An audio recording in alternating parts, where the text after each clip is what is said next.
ओम तत्सत। ओम श्री परमात्मने नमः। ओम श्री गुरुवे नमः। निर्वाण प्रकरण उत्तरार्ध। कल्पना या संकल्प के त्याग का स्वरूप। कामना या संकल्प से शून्य होकर कर्म करने की प्रेरणा। दृश्य की असत्ता तथा तत्व ज्ञान से मोक्ष का प्रतिपादन। श्री रामचंद्र जी ने पूछा, ब्रह्मन, जब पुरुष देह प्राण आदि में अहंता ममता आदि कल्पनाओं को त्याग देगा, तब फिर उससे कोई भी कर्म नहीं बन सकता। ऐसी दशा में शरीर के भरण पोषण की चेष्टा से भी विरत हो जाने के कारण उस देहधारी जीव का शरीर शीघ्र ही गिर सकता है। अतः जीवित पुरुष के लिए यह कल्पना त्याग पूर्वक व्यवहार कैसे संभव है? श्री वशिष्ठ जी ने कहा, रघुनंदन, जीवित पुरुष के लिए ही कल्पनाओं का त्याग संभव है, जो जीवित नहीं उसके लिए नहीं।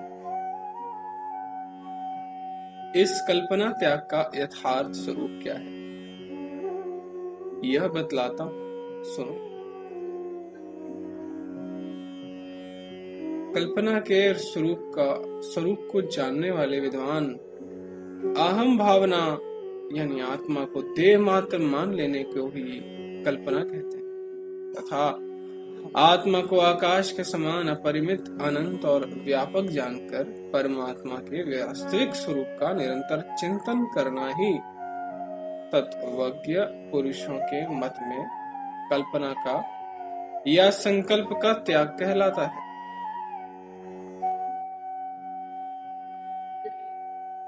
संकल्प शून्य होकर चुपचाप स्थित रहने से ही उस परम पद की प्राप्ति होती है, जहाँ उच्च कोटि का साम्राज्य भी तिनके के समान तुच्छ प्रतीत होता है।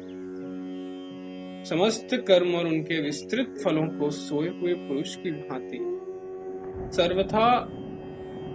सर्वथा भूलकर प्रारब्ध अनुसार प्राप्त हुए कार्य के लिए संकल्प शून्य होकर मनुष्य को चेष्टा करते रहना चाहिए। अपने कर्मों में यदि वासना रहित प्रवृत्ति का अभ्यास हो जाए तो यही उच्च कोटि का धैर्य है, जो भावी जन्म रूपी ज्वर का निवारण कर देता है। वासना और संकल्प से शून्य होकर प्रारब्धवश प्राप्त हुए कार्य का अनुसरण करते हुए चाक के ऊपर घूमने वाले घट आदि की भांति धीरे धीरे उपरत होते हुए कर्मों में लगे रहना चाहिए। सम, शांत, कल्याणमय, सूक्ष्म, वित्व और एकत्व से रहित सर्वत्र व्यापक अनंत तथा शुद्ध स्वरूप परब्रह्म परमात्मा के प्राप्त होने पर किस लिए कौन खिन्न हो सकता है? जो पुरुष संकल्प शून्य और शांत हो गया अर्थात जिसे परब्रह्म परमात्मा की प्राप्ति हो गई है, उसे अपने शरीर के रहने या न रहने से कोई प्रयोजन ही नहीं तथा इस लोक में किसी कर्म के किए जाने अथवा ना किए जाने से भी उसका कोई किंचन मात्र भी प्रयोजन नहीं। हे रघुनंदन,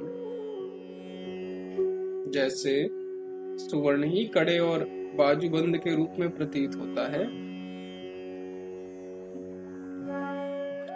किंतु वास्तव में सुवर्ण से पृथक इन आभूषणों के नाम रूप की सत्ता नहीं है, उसी प्रकार यह जो कुछ जगत रूप में दिखाई देता है प्रतीति मात्र है, परमात्मा से पृथक इसकी सत्ता नहीं।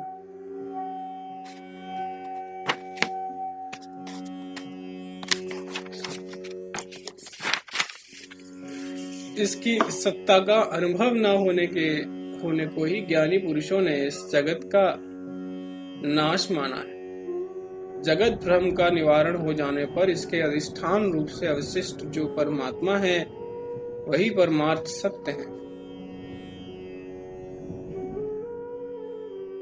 श्री राम जी ने पूछा, प्रभु मैं और मेरा इत्यादि जो दृश्य है इसको असत मानकर उसका चिंतन ना करने वाले ज्ञानी पुरुष को कर्मों के त्याग से कौन सा अशुभ और कर्मों के संपादन से कौन सा शुभ फल प्राप्त होता है? श्री वशिष्ठ जी बोले, रघुनंदन, जब तक देह रूपी उपाधि विद्यमान है तब तक इस भावना में सूक्ष्म कर्म का क्या त्याग हो सकता है?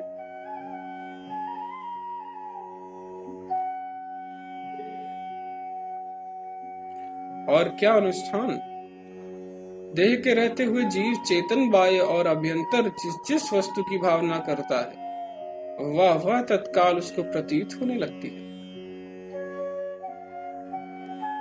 भले ही उसका आकार सत्य हो या भ्रम से भरा हुआ असत्य। यदि वह किसी वस्तु की भावना ही नहीं करता तो इस संसार भ्रम से पूर्णतया मुक्त हो जाता है। वह भ्रम सत्य हो या असत्य, इस विचार से क्या प्रयोजन?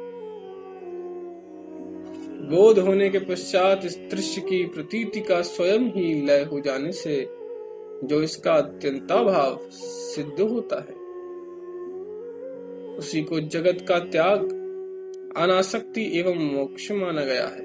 इसलिए जब तक यह शरीर विद्यमान है तब तक कर्मों का सर्वथा त्याग नहीं हो सकता।